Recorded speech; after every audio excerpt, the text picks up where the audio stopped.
Okay, I'm live. Just give it a moment here, folks.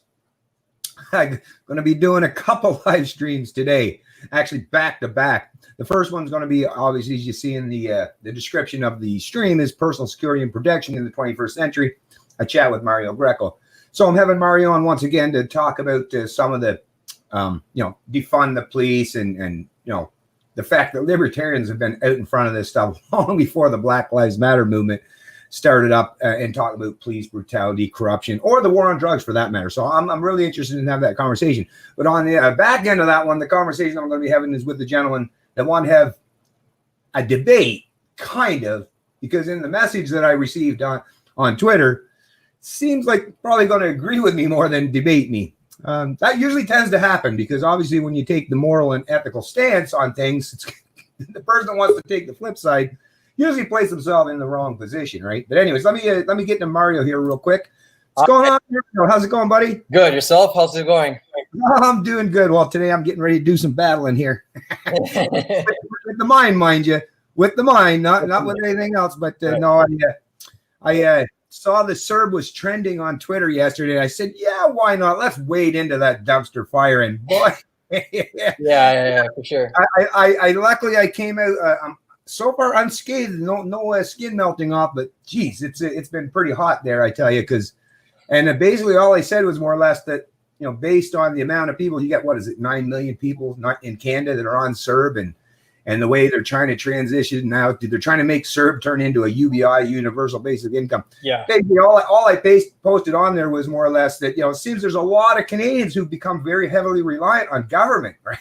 Yeah. Boy, did I ever get a lot of pushback. But I think what that is that's that uncomfortable feeling of people like they know it's true, but damn, they hear someone say it right to their face or for them to actually digest it. Yeah. And once again, what I like to have about and bringing that up is it's at least the way to start the conversation. So when I do have this discussion with this gentleman, I'm going to be chatting because out of everyone that I replied, what I do all the time is, and I'm sure you realize that's probably how we met, is I always put out there, I'm willing to talk with anybody, right? Because if you're putting forth the excuse that, I lost my job and blah, blah, blah, and you give me a heartfelt story and how you need that income to supplement, to take care of yourself, I'm right there with you. I feel really bad for people, but what I would have to do, what I got to push back is why did you lose your job, right? Did your boss needlessly fire you, or did they have to get rid of you because the government told everyone in Canada that if you're not essential, non-essential, right?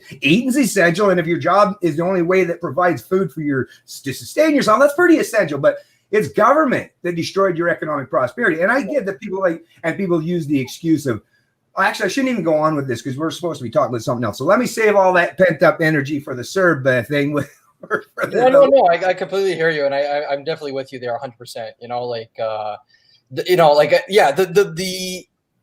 The primary problem, I'm sure we could both agree on this, is government. Government is what's causing. I feel that the existence of government is what causes people to hate capitalism. Like, capitalism's so bad because you have these giant corporations. I'm like, well, I mean, these giant corporations are paying off government this monopoly to do things to benefit them. So that's not capitalism. That's crony capitalism, right? You're using government. Government is the problem, But that tells me that it's disturbing, and you're probably privy to this because you are in the education system yourself.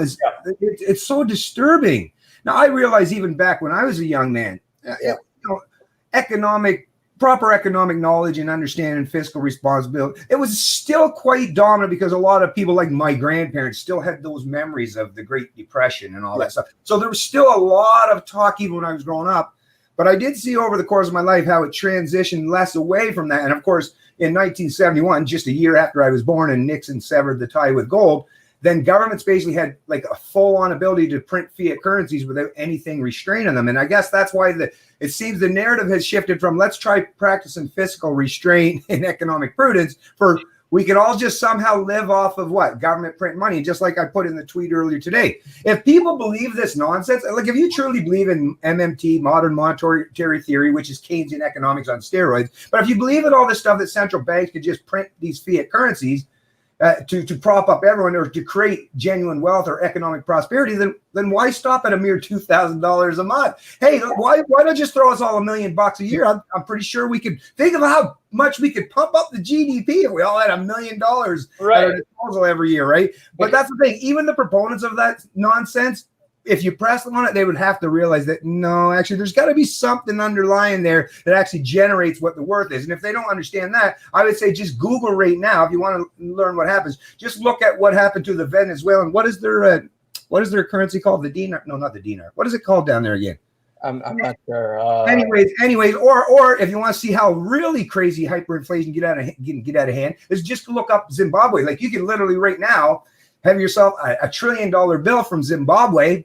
Of course, Bolivar. Or the Bolivar, that's it in Venezuela, right? You see how much inflation. So when it requires wheelbarrows of cash to buy a loaf of bread, right? So like, look, I got a billion, whatever currency you pick, like I say, whatever you got, right? Yeah. Pick whichever currency you want that's constantly devalued because of central planning and manipulation. It's like, well, if a loaf of bread costs you $1 billion, you got to figure out something's wrong with your economic system, right? Yeah. And that's what happens. But what it is the socialists are wise enough to put on the pretense, but in reality, they just want a subsect of society to be the ones that continue to be the parasites to live off everyone else. They know that they need the capitalists. They need the people to generate and create the real wealth for them to be able to skim portions, larger and larger portions, all that off the top of that. So they're not even being honest with the people that they're trying to inform in terms of all these monetary schemes. And sorry, go ahead. No, it's all right. No, I just honestly, just the main way I see the left and socialism is like kind of like smoking. Like, when you smoke, you feel good, but like it's hurting you long term. That's the analogy that I think of. Yeah, exactly. No, that's actually a perfect analogy. Let's say, or another one, Peter Schiff, a really wise guy, and he was one of those guys I loved watching. It was one of those moments that it's like when you're the guy that's always telling people the bad news, the sober guy, the bear on Wall Street when everyone else are the bulls. And Peter Schiff was the guy sitting up on the stage 2006, 2007. It's like, no, man, this housing market, it's going to come to a crash, right? And and the analogy he would use was basically along the lines of what you're saying there. It's like, right now, the American people are living off. They got the drug in the arm. They just got their fresh hit, and man, does that ever feel good, right? It's like, but eventually, if you keep that needle jabbed in your arm for long enough time, you're going to cause yourself a whole lot of pain and suffering in the future. And he likened that to the housing crash. And like I say, everyone on CNBC when he would go on there, even on Fox, of course, to the lesser degree, because they're kind of trying to lean on the conservative side of things, right? So they hedge their bets a little more. But CNN, all the big stations down there, ABC, they were all, and all their business, like Bloomberg News. Oh, Peter Schiff, you're just we get it. You're a pessimist, you're a naysayer, you're a bear, and then boom, it happened. And then he got the ability to do the tour all around all those stations again, and say, well, I told you, I warned you folks, right? But like, you didn't want to listen. Meanwhile, he was like, well, I benefited tremendously on my bet. How about you? Right? And you know what their solution was? Get more government to bail out the guys that were losing. Like, I know, right? Yeah, and he's even saying like, right now, and I mean, not just him, but a lot of people like the Mises Institute and even today, actually, was it the Financial Post even come out and had a big article about this, is we're living off of a false economy, but there's still enough of the residual or residue of the underpinnings of capitalism. It's still enough of it left there to keep it propped up for a while longer. But once the facade is gone, and once people realize that the currency is as baseless as it truly is, and as worthless as it truly is, then it doesn't take long. People think, oh, well, how could anything happen that quickly? Because all the people's the belief in the value of the Canadian dollar, the American dollar, the Swiss franc, all that, it's all based on people's beliefs. Yep. So, and a belief can change in an instant, right? Yep. Once you've been given some of the proper information, that belief, boom, changes in a heartbeat. Just like some of these valuations on the stock market. I mean, sure, you might want to believe that some of these unicorns are worth like 20, 30 times what they actually produce in society. Yeah. But it doesn't take long before you realize that it's all speculation. Just like your house. Yeah, in Vancouver, you might be able to get a $2 million for your little 500 square foot shoebox, right? Yeah. Currently. But if there's less and less people, and there's less and less people that being brought into those areas that can pay for that, well, that value changes immediately. Because if there's no one that has the ability to pay for it, Well, that value, like I say, I would love to say, well, my car's worth $1 million. Well, then I got to find a sucker that's stupid enough to pay $1 million, right? Eventually, run out of suckers, hopefully, anyways. The trick is to say it's worth $1 million, but I'm cutting it in half, so it's worth like 500,000. Yeah, yeah, exactly. That's how you do it. Right on. But anyways, like I say, so I'll save all this stuff in regards to that, the economic side of thing and the CERT for later, because I think what the main issue we were wanting to talk today was another very contentious issue, and I get attacked all the time, and maybe this is a way to clarify some things. And like, no, I'm not a supporter of Black Lives Matter. Yeah, right? yeah. My whole thing is no, let's not burn down the system. Let's not. No, I literally. But when I see the defund the police, once again, it's an excuse to use the hashtag that other people are using to actually get people engaged to have this conversation, because that's the only thing that gets people's attention these days. There's got to be some kind of shock and awe value, right? Otherwise, but that's really what I want to do. So any questions that you have as it pertains to that, because like I say, it's not like libertarians have to rely on the Black Lives Matter movement or look up their literature or anything that they're producing.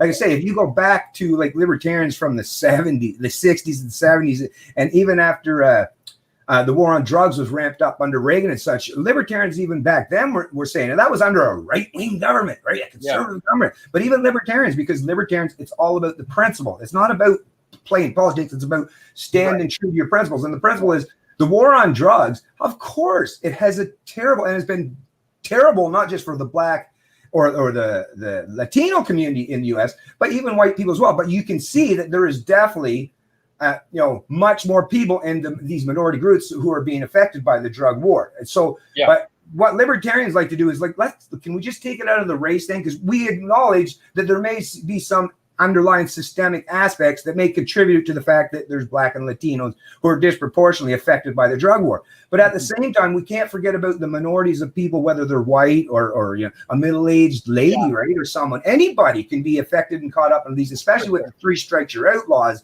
that were so prominent and prevalent. I think they happened a lot under Reagan as well, is where like you can literally be caught, have a couple minor mistakes when you're a kid, right? Or not a kid, but a young adult. And then maybe one time, maybe at some point in time in the future, you get caught for having, I've heard people from something as simple as a joint in their ashtray or a dime bag of weed. And then you end up getting convicted and have to serve 25 years because that's your 3rd strike, right? And I mean, that just makes no sense. And think about what that does. People don't take into account, because the media doesn't properly portray these things when you're talking about the drug war, is it's not just the person that's being incarcerated that's affected by that. If that was a dad, right, that had maybe 2 small children, and he was the sole provider for that household, let's say, if dad goes to jail because of some victimless crime that should never have been a crime to begin with, then now dad's not just the one suffering because he's in jail. His kids are now going to suffer because they haven't got a father. And the wife or his girlfriend is going to suffer because they don't have the provider. And what happens?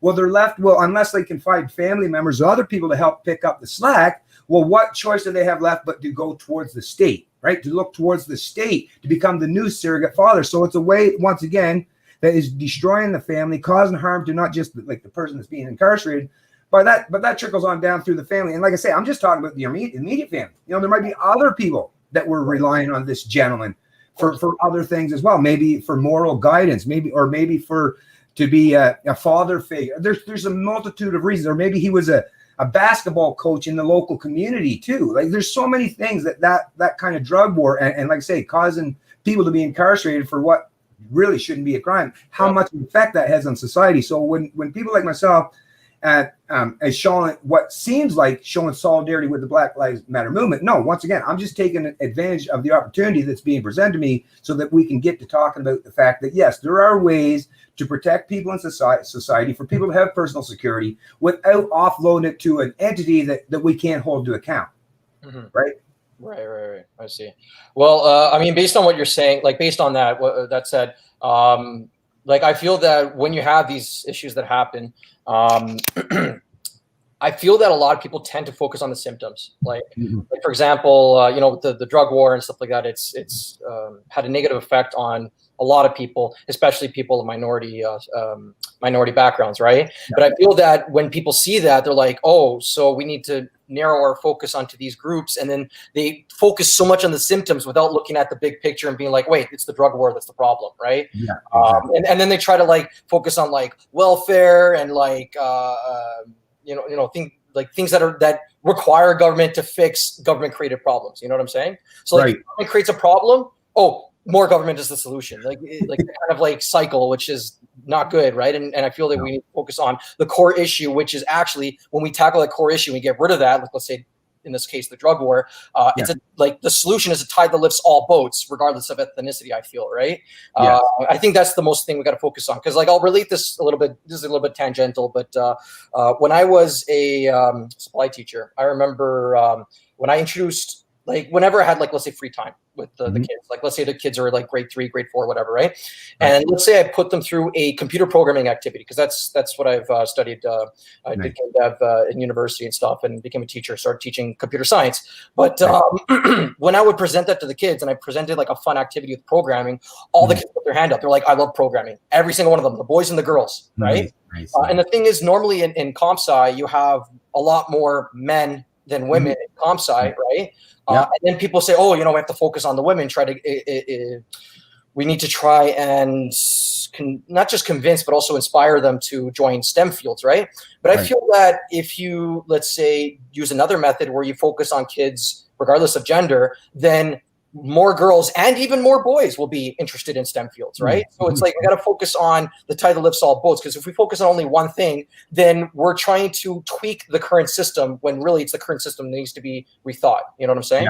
So that's kind of how I'm relating that to like this scenario as well, right? That lifts all boats kind of helps everything. Yeah, well, especially when I hear people that are proponents of, and you see this now, and especially under the Trudeau government, because Trudeau himself has basically admitted that he's a feminist and he aligns with the feminist ideology. But what disturbs me most about that is, once again, you're picking an agenda driven by one side of the spectrum of sex, of the gender, right? So it's like, why are you creating this divide? Shouldn't it be that we give opportunity to both men and women, and should we worry more about their level of competence or what they can bring to the table, rather than, you know, what's between their legs? Because you never hear, what I've never heard from these feminist politicians that are seemingly so overly concerned with gender parity and equality, right? Well, what happened? Why isn't there this constant push? Because the stats and the figures, all anyone has to do, look at in the education system or the healthcare system, women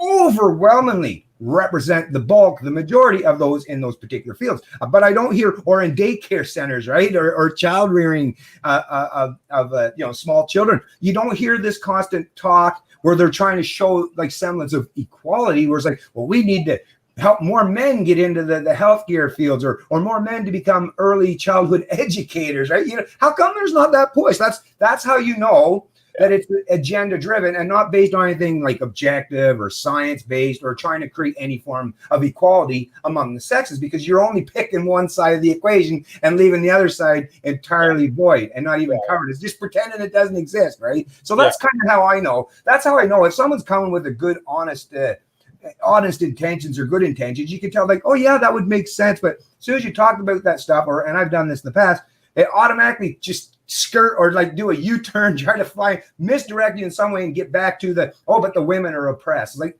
but men are oppressed, or men are underrepresented, or whatever. Like to suggest that it's only women, and that's another thing. Even people like my wife says, like, can we get these idiots to stop treating us women, or talking about us women, as if we're just these bunch of losers that need men to prop us up all the time? Because that is actually quite the detriment, and especially for people like my wife that have a little bit of self-confidence and don't perceive herself as the victim for all of eternity. It's quite soul-crushing. Yeah, I 100% agree with your wife on that. 100%. Like, it's like as if like they're patronizing them. You know, I think patronization is just like, it's so condescending. You know, I don't like that at all, you know? So I completely agree with you and your wife on that for sure. But yeah, with regards to, I guess, the topic that we're gearing toward, and I apologize for kind of going on tangents myself. The police. So basically, so I think where we can agree is that if we can find a method to have less government, the less government, the better. I'm with you on that 100%.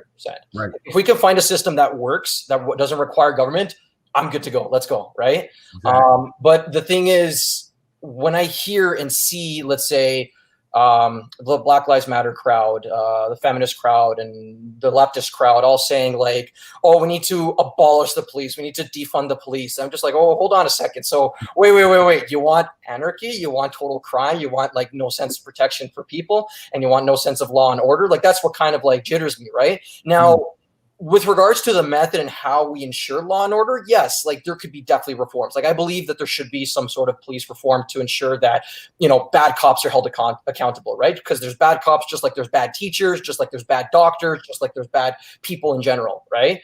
Like, there needs to be a sense of accountability for sure. And I believe that government is a problem within itself, like just by its design is a problem, right? But I feel that there needs to be a sense of cohesion and a sense of law and order, right?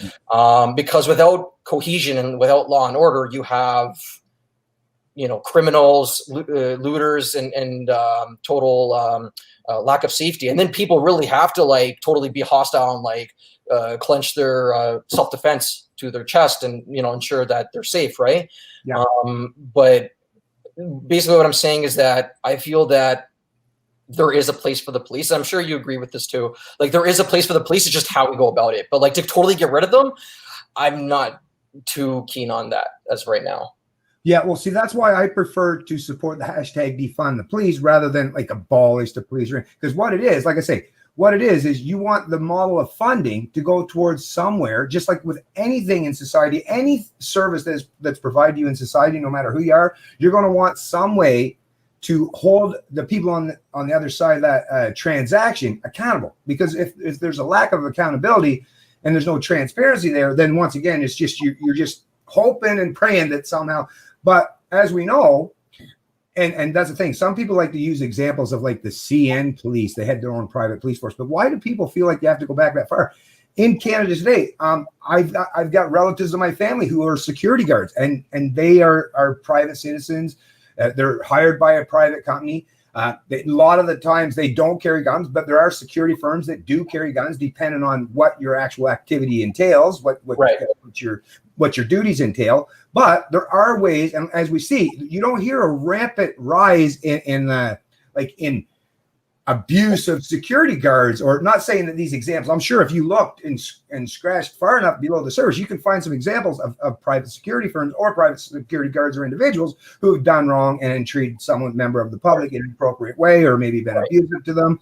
But once again, there's an accountability that comes into anything that's privately funded, right? And when there's private funding, there's so many people that have to be held to account. There's actual multiple redundant layers of the ability to each, like, so whether you're the investors, the consumer, the person that's paying for the service, right? The people who are frequenting, whether it's a building or a big some kind of structure or unit, or I don't know, whatever you're trying to secure or protect, right? Whatever the facility is. If you have private funding where you can see there's some form of accountability, and with smart contracts now with blockchain, you can make that even more conducive.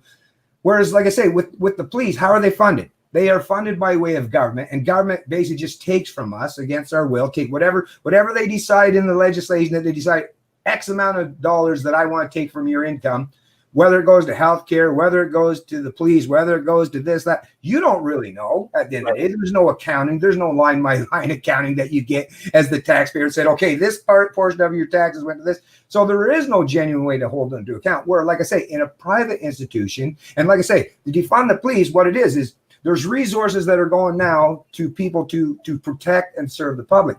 Well, yes, like you're suggesting, there's going to be a role for people in society to pick up that mantle, to pick up that task, to be the protectors or the arbiters, or ultimately the referees. Because really, at the end of the day, what a police should ultimately be is a referee at the end of the day, to try to de-escalate tensions, to especially if there's physical confrontation, to keep them apart from each other. Right.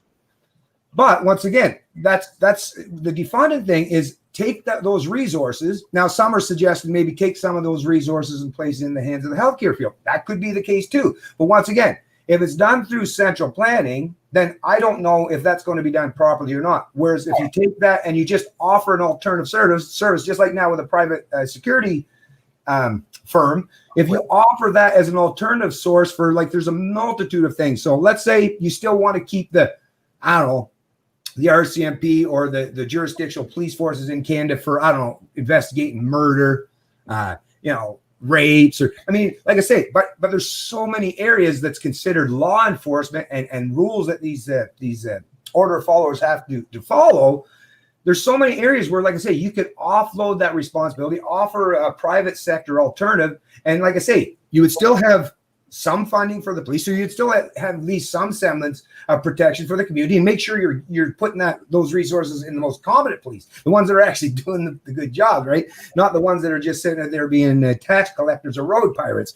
And then, like I say, offer these private firms the ability to show, well, how's it going to work out? Just like people used to say, oh, you can't privatize garbage collecting. Then they did that in Ontario, and people realized, oh, it worked out the very best. Try it. Like I say, try it, see how it works. And then you'll see that it actually might work out to be more beneficial. And you might see, okay, maybe there's other areas where we can offload some responsibility onto these private firms, because so far it seems to be working rather well. But the fact that nobody wants to even try or entertain, changing things up, because I mean, most people on the left and right realize there's a corrupt system taking place. That's the thing. The right wingers right now, because Trudeau's in power, are constantly saying, oh, the government's corrupt and they're this. Okay, right? But who's carrying out the orders and keeping Trudeau protected, right? Is all those order followers that the right wingers usually just loved to pat on the back and cater and coddle. Well, it's like, well, then you got to pick your poison here. Are you going to take a principled position? Do you care about the corruption?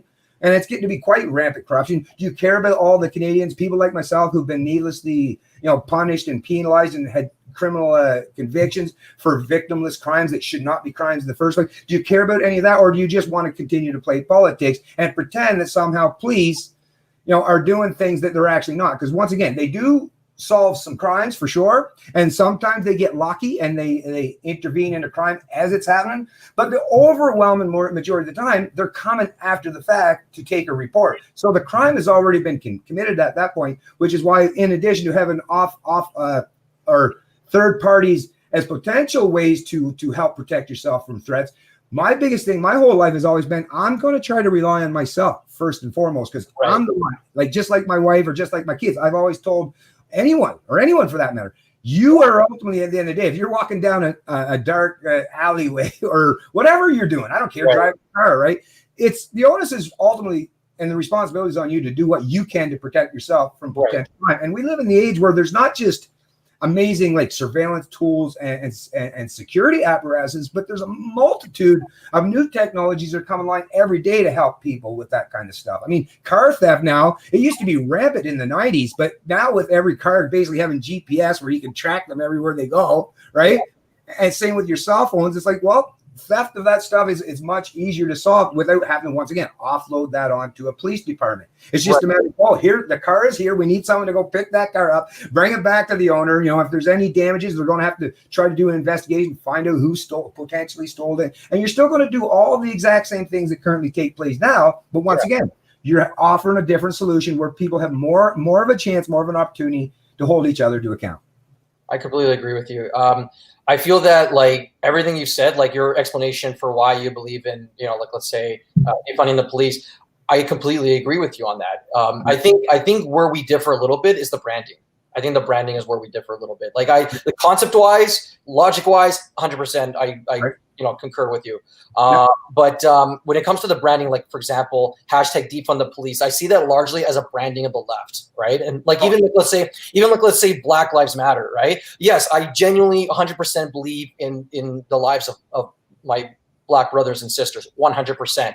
But I've learned that the phrase Black Lives Matter has now been used as like a brand for leftism and Marxism and stuff like that. So because of that, I don't want to be associated with that. I'd rather say like, or even like some people ask me like, do you believe in Black Lives Matter or all lives matter? I'll say neither, because like both of them have like sinister motives in my opinion. But see that's the problem though, and I get what you're saying there, totally, Mario, and I know you have, but that's the problem I always have is every time, and I've watched that, every time you allow these people, and that's how they actually gain ground against anyone like you, right, that always take the sensible, the reasoned approach, is because we're constantly, and because we're so reasonable that way, is like, and I feel that way too, even with that Remigio guy that I'm friends with there, the Four Tenors guy.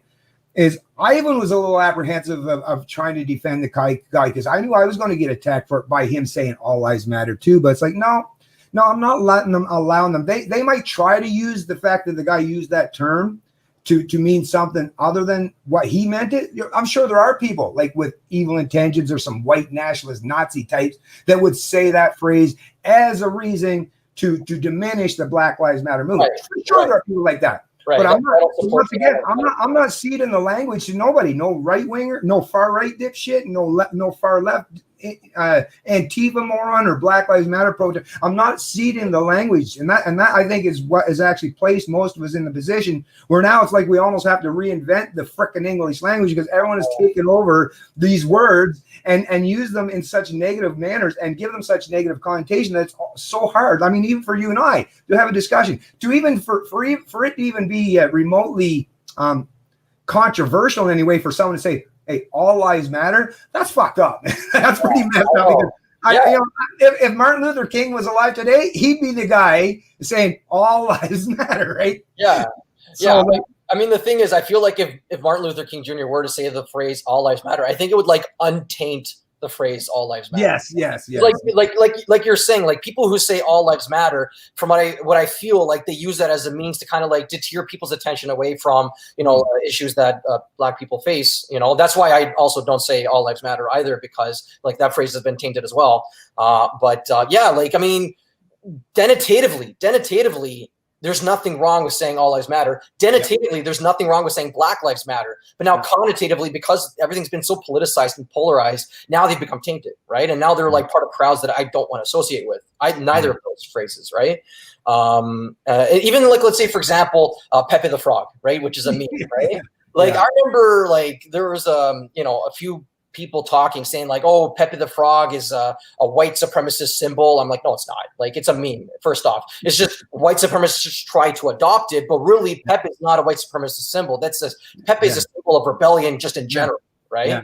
So, and people use that for different means, but like until some entity has a firm grasp on it, like the way, like for example, the All Lives Matter, Black Lives Matter thing, like that's such a firm grasp by a certain group that now I'm just like, okay, now that's part of their group and they represent Marxism and stuff like that. Like that's just kind of like deterring for me. So I got to figure out like, how do I support the lives of people, including Black people, in a way that is not condescending, that is not supporting leftism, that's not supporting polarization, but instead focuses on their actual well-being and all of our actual well-beings, right? Yeah. Well, I'm agreeing with you 100% on that. But what I do at the end of the day is just like some of the right wingers that use the all lives matter as a way to denigrate or to kind of, demean the Black Lives Matter movement. I get that. Or just like with the left, with the Black Lives Matter movement, using it to basically, make it so that, or saying that all lives matter or white lives matter is somehow just a way to make people sound racist. But once again, for me, even on yesterday on my tweets, I had a few people that were tweeting back to me in regards to Serb that had BLM in their username. And if you hover over it, some of them are even saying their pronoun Z or Zer. So I kind of already have an idea of where, but once again, but even though I know that they fit a particular stereotype based on the moniker they're using, I still want to treat each one as an individual because they just might be someone that's confused. So maybe they don't have ill intentions. Maybe they just are caught up with the wrong people. They're being told that this is the right thing to do. It sounds good to them. So that's the thing is why I reject and refuse this pretense of collective guilt. If I say all lives matter, just because some fucking piece of shit asshole says the exact same 3 words someday, please don't associate me and myself with them. Can you deal with the fact that I'm me, and can you allow my words to fit the context that I provided? Right. Don't try to put other people's words in my mouth. If I say all lives matter because I believe that all lives really should matter, then don't try to say that I'm saying that because I'm some white nationalist, because that's the same from the case. So once again, I agree with you, and I know it's a really difficult thing, and especially for you younger people like yourself that are dealing with like, in a lot of public education systems right now, and I know how difficult it must be. Most of the time, I imagine, which is why I kind of feel bad, because like yeah, who wants to be that one to pop their head out of there and say like what I'm saying? I know what you're going to get if you do it. And it's like, it's really, really difficult. So I understand how hard it is, especially in the kind of environment and the younger people today. Is like, I just want to get through my classes. I want to get through my courses. And I just don't want to rock the boat where I have more and more people hating on me needlessly and for no reason. Where I got to spend most of my time, rather than teaching, I got to spend most of my time, telling people that no, I'm not really a racist. I'm like that's a very, very counterproductive. I feel that. Yeah. Yeah. So go ahead. Yeah. No. I was just gonna say it's I feel that a lot because oftentimes, whether it's on the internet or even in real life, you'll have very irrational people or people who are currently irrational that tell you who you are, and that upsets me because they have no idea what they're talking about. For example, when you let's say you were to say the words "all life matter," but you're saying in the context of because you actually genuinely believe that all lives matter, right? It'll be like, oh, you're saying that because you're white supremacist, and you'll be like, no, I'm not a white supremacist. I don't support. The context of that guy is saying all lives matter. I'm supporting my context and saying that denotatively all lives matter, right? But those are people who are rational, and that's where I feel like when people speak irrationally, we have to kind of steer the conversation in a way that that's different from rational conversation. For example, I feel like what we're having is a rational conversation, or even let's say if you were to say the phrase "all lives matter," I would ask you about that. You would clarify and be like, okay, now we're on the same page about what your intentions are with that, right? Because we're both speaking rationally. But if I was irrational, I'd be like, oh, you're a white supremacist, you're this, you're that, and I'm throwing insults to make you look bad, right? Yeah. So whenever it comes to people who are irrational, I feel the best way to combat that is to throw their behavior right back at them. And this is something I've learned from a friend of mine. For example, I remember there was a conversation between two women. I forgot who they were, but it was on the internet, on Twitter, an actual video. And this woman asked her, she goes, do you support Trump? She goes, yes. And then the woman responds, well, you're a white supremacist. She's like, I'm not a white supremacist. I'm not, and blah, blah, blah. But she wasn't buying it, right? So she's like, okay, are you going to vote for Biden? She goes, yes. She's like, oh, you're a pedophile, right? She's like, I'm not a pedophile, blah, blah. And here's the lesson, though. Here's the lesson. The person calling the Biden supporter a pedophile, from what I understand, she doesn't believe that she's actually a pedophile. What she's doing is she's throwing that other person's behavior right back at them, so they'll realize that their behavior is wrong. Right? Well, that's definitely a strategy that could definitely work. It just depends on the person that you're dealing with at the end of the day. And that's why I always try a well-rounded approach. I'll try coming at things. If I'm talking with someone, I'll come at it from multitudes of angles because, yes, certain things are going to appeal or resonate with some people, and that might work for others. Other people might be more conducive with looking at, here, if you pull it here, look at these statistics, these facts, have maybe more of an analytical mind and they see all the numbers laid out before them. Maybe that's more convincing. Or maybe if you use abstract, or just moral or ethical principles as your pretenses. I mean, there's a multitude of ways, like I say, that people can push back against each other on these things. But to me, the most important thing at the end of the day, and Jordan Peterson acknowledged it as himself, it was actually one of the most important things that he was stressing during the whole time with the pronoun issue in the University of Toronto is, I just can't see. He said, I just can't cede the language no more. And that was, to him, that was the most important thing, is because as these leftists or collectivists, whatever you want to call them, right? Whatever they are, however they want to identify, is as you keep ceding the language and their ability to control the language and redefine meanings of words to suit their ideology or their narrative, then you get to the point where you have really nothing left to defend yourself, especially if you're going to get into a verbal discussion or debate. Because if you've already basically given them the ability to define the language, then now you're functioning 100% entirely on their turf, right? Yeah.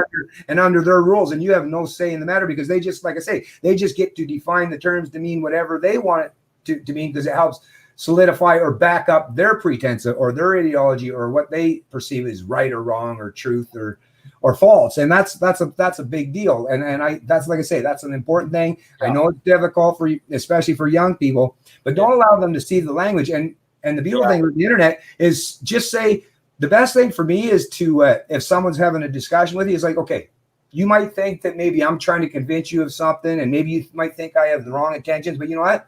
Forget about what I'm saying. Here's a good idea. Take the time out. It's really easy. Just go into Google or Bing or DuckDuckGo. Type these words up. you'll get a defined meaning that comes from dictionary.com or Google's own dictionary. Or if you want, you can check through Webster's dictionary, Oxford dictionary. There's going to be some minor variances, but most of them will give you basically the same kind of definition for these words, because that's how we get to speak the language that we do and understand each other, because they have proper context and meaning. But once again, when this constant reinvention of the language, then it really is what's destroying. And the media is very prevalent these days of using the language to manipulate the things that, which is why, like I say, everyone's talking past each other. But the only way, like I say, if we're going to talk to each other, then we have to agree to abide by, the rules of the English language, which is that we don't get to make up, new meanings for these words. They have to go by their defined and meanings that are already used. Now, if you want to create a whole new word and create a meaning for that specific word, then, there's nothing to prevent you from doing so. And if the rest of society adopts it, that's actually how the language works. But you don't get to take all the old words. Like, you don't get to take math and say, well, it's not 2 + 2 is 4 now. Now I'm going to create a new kind of math where 2 + 2 is 5. You don't get to do that, because then, like I say, things don't work properly. But that's right. So with regards to language, like I often hear from people, especially those on the left, and this part, I would say they're not wrong on this. They say that language does evolve, which is true. Language does evolve, but it evolves naturally. It doesn't evolve forced. And I feel that and again, I guess maybe because I just have like a little bit of bias against the left, is that basically I find that a lot of them are forcing the language to change. Like, for example, the word racism, right? There's a growing number of people who are saying, I am racist and I'm against racism. I'm like, that's the dumbest thing I've ever heard. Either you're with racism or you're against racism. I'm 100% against racism. That's it. Like, you look at, like you said, look up in the dictionary, see what it says. Yeah. In the dictionary, it says racism is the belief that your race is above others. I do not believe my race is above others. Therefore, I'm not a racist, right? Yeah. But I feel that with the left gaining more turf, gaining more ground, and winning effectively, because I feel like right now they are winning, dictionary definitions will change because of the coercion of the left, right? As opposed to language changing naturally in accordance to society. You know what I'm saying? And I hear you. But that's the thing, actually, and the reason why the English language, when it happens naturally, the reason why it works out so well is because these simple concepts, and that's the beautiful thing about these words, is they make things very simple. So racism, as it's properly defined, basically is just if you hold contempt or a whole entire segment of the human population based on their skin color, that obviously has nothing to do with their actual characteristics of their morality or their compassion, their love, their empathy, and all that stuff. If you use that, it's a real simple thing that we all understand. That's what a racist is, right? Is someone that's treating people based on their skin color or perceiving an entire race to be inferior or in some way. But that's something, like I say, that's something as simple as a 5 or 6 year old can understand very early on. When you get these people on the left, or like I say, don't matter which side of the political spectrum they come from, anyone that's trying to tweak the language for political or ideological reasons, they always try to make it that much more difficult to understand. Same with legalese, like the language of the courts, right? Murder and rape, those are really simple concepts, but the law is, right, to get people further and further away from understanding the laws and understanding proper morals and ethics and legality, or the language is these, and it's very elitist, to create an area where you make the language so difficult that only a small percentage of the population, these experts, right, can understand it. And then they have to in turn translate these words for the lowly people, sheeple. Right. Like, come on. I mean, if you care about the people, you want to make the language as simple as possible so that people can have those kind of conversations without having to refer to an expert. Right. No, and I honestly, I feel like what you're saying relates to, it just made me think about how, like even in let's say Christianity, right? How you had the Pharisees that would like go up on the stage and preach, this is the way to live life, blah, blah, blah. And then you have Jesus that's like, well, like it's not exclusive to the elite where we just have to obey what they're saying. Like the word of God is for everyone, and that's where my faith in Catholicism comes into play, where, it's you want to have a harmony, like a harmonious community with all people, not just where it's like only a narrow focused select group of people or in the in crowd sort of thing, and to the detriment of the other people. And they tell people, "Oh, this is how you have to do things," and you have to listen to me and stuff. Just to kind of like make that divide or whatever, right? Yeah. I don't know if I'm expressing this properly, but yeah, I kind of see a relation between that. So yeah. Well, I just wanted, because I know, like I say, I got this other thing coming up, and I wasn't expected, but I definitely want to cover this, and I'm probably going to have to. What I'm going to do is I'm going to cut this stream off when I'm done, and I'm going to start another stream so I can have them 2 separate streams. Sure. But like I say, I'm probably about 15 minutes, 10 minutes now. But if there's anything else that you wanted to just ask me, and if another question, because like I say, and if we want to talk about this again at some point in time in the future, I'll gladly do so, Mario. Okay. But yeah. I really want to talk with this gentleman, and because it is something that's still trending again today, I definitely want to get it out there and sure, see what this gentleman has to say and see just how much he disagrees. Because I believe at the end of the day, just like most people who think that they're going to get on here, debate me, and make me look like a fool, and they'll realize that no, actually, he's a pretty reasonable guy, and I probably I'm not going to have the kind of animosity that's the thing. The difference between online Twitter, right? Yeah. And actually talking to each other, you're going to probably see a big difference there, I would expect. But yeah, for sure. I'm anxious to test out my hypothesis, anyways. So. For sure. Yeah, no, and I think it's great to always have a conversation that's like a building conversation as opposed to like trying to make the other person look bad. 100%. I think that's where we all want to go. And like even like I think it's very respectful that even like let's say if some person puts down like my pronouns are Z's or whatever, which I mean to me kind of is very foreign to me. But the fact that you respect people that come from different mindsets, like that's very respectful. Sure. I need to get better at that myself. But like with regards to the last questions, like I guess like the whole phrase defund the police, like whenever I think of the phrase defund the police, I associate that with the abolishment of the police. Because if you defund the police, that means you're not giving them any more money, like $0. They're not going to be able to have funds to actually do their job, and therefore they become no more after, right? So I'm just kind of concerned about the language. Like, is it a defunding of the police or is it a reform of the police? Because if it's like hashtag reform the police, I'm with that. Like, yeah, there needs to be a better reforming of the police, but to defund them is like I see that as the same thing as abolishing the police. Like to me, that's how I see it. Yeah, right? No, that makes sense. And to me, that's not the greatest word. I definitely didn't pick it, right? Right. But what I did, but what I did recognize, and actually, because I can't even think of a good word that like gradually moving resources to that probably wouldn't make for a good hashtag. Reallocate resources. Real. Spending though. Or bring the government down, shrink government. Like freaking, you got to make it simple. Yeah. Let's see. Well, like I say, but as for me, and I think for most libertarians, none of us would pick up and say, let's use that as the branding, right, for any kind of movement to more transition to more voluntary interactions and ability to hold people to account. But like I say, what I want to do, and the most important thing for me is to put it out there that libertarians have been against the drug war, have been against police brutality and corruption, and the only reason why we're even showing any semblance and using the hashtag is just as a way. And well, I'm going to speak for myself in particular, but I do know other libertarians that said the same thing to me.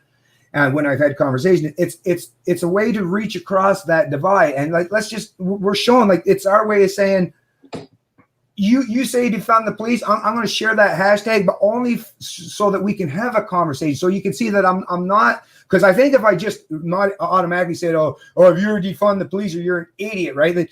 Probably not going to want to have a conversation. And like I say, I've even reached out to the Black Lives Matter movement on Facebook, on their Facebook page in Canada.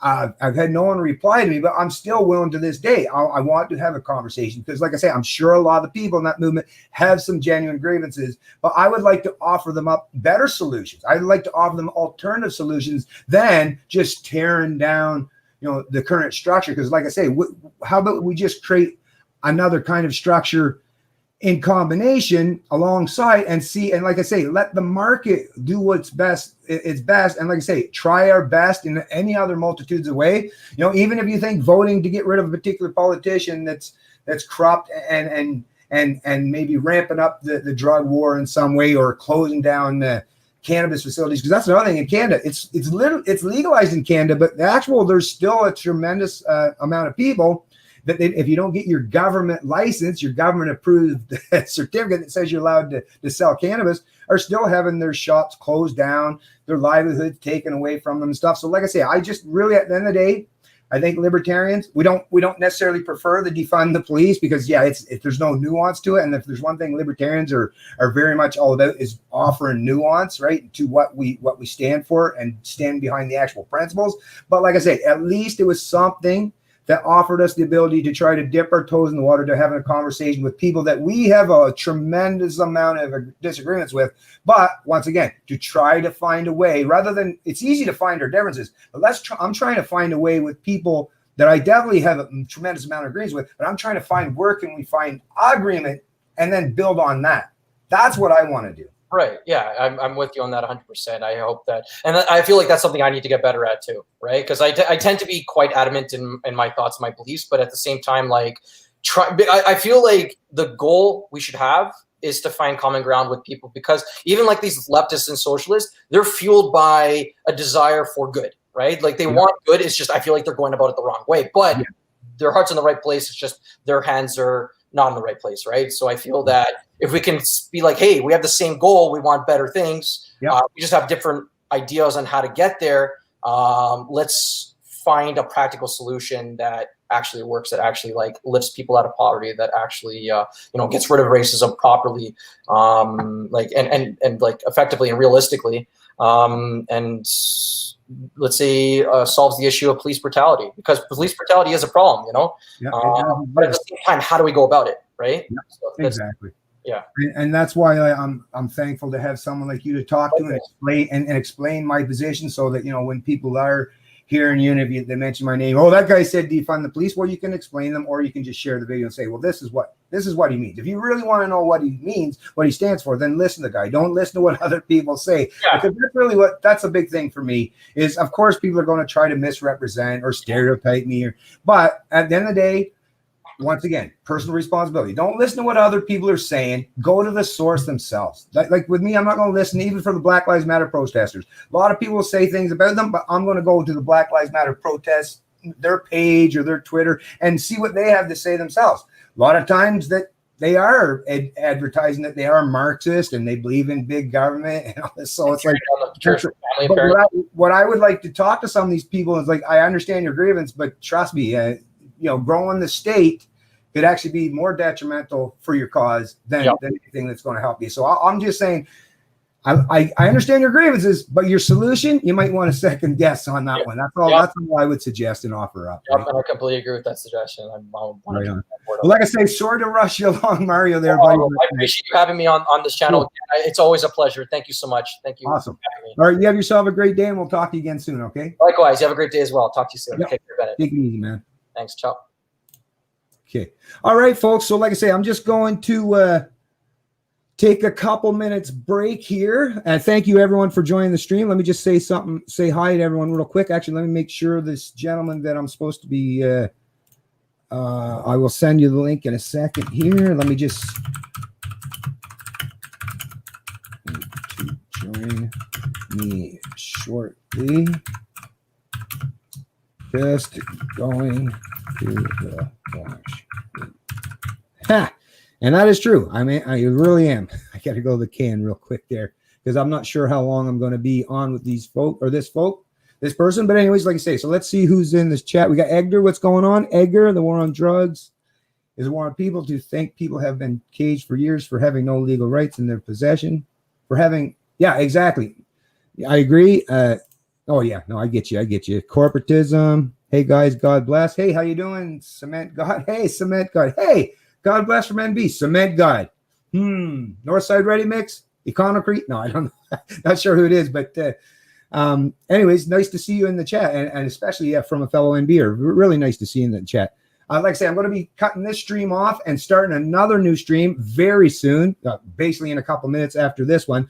But if I keep these ones shorter and I'm at 53 minutes, I think more people would be conducive with watching them. And like I say, it's totally different topics that we're going to be dealing with anyways.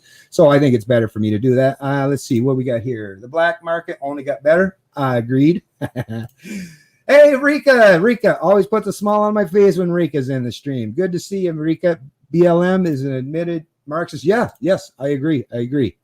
Because they basically admit it themselves, right? I wouldn't accuse anyone of anything, without any evidence, but they basically say it themselves, a lot of them, right? So not all, mind you, but the ones that have got the most prevalent voices, that's for sure. In their mind, legal marijuana is marijuana. You bought it, their story. Yeah. Just like beer and liquor. Yeah. Hey, freedom, free for all. What's going on? 101. Nice to see you in the chat. Numbers were run by Capone. Now we have the lottery. Yeah. Right on. Okay, what do we got here? Carol Cassie. Hey, thank you very much, Carol Cassis. I think you're going to really enjoy the next one because, like I say, it should be something else in regards to CERB. And like I say, I really want to have a good discussion with this person to show like what my intentions and what it means when I say that I'm against this kind of forced income and wealth redistribution. But anyways, like I say, I'm going to tie this up. I'll see you in a few minutes in the next stream. Actually, the next stream will be called Dark Times Ahead, from CERB to Surfdom. All right, we'll see you in the next stream, folks. Skinny Libertarian, and I love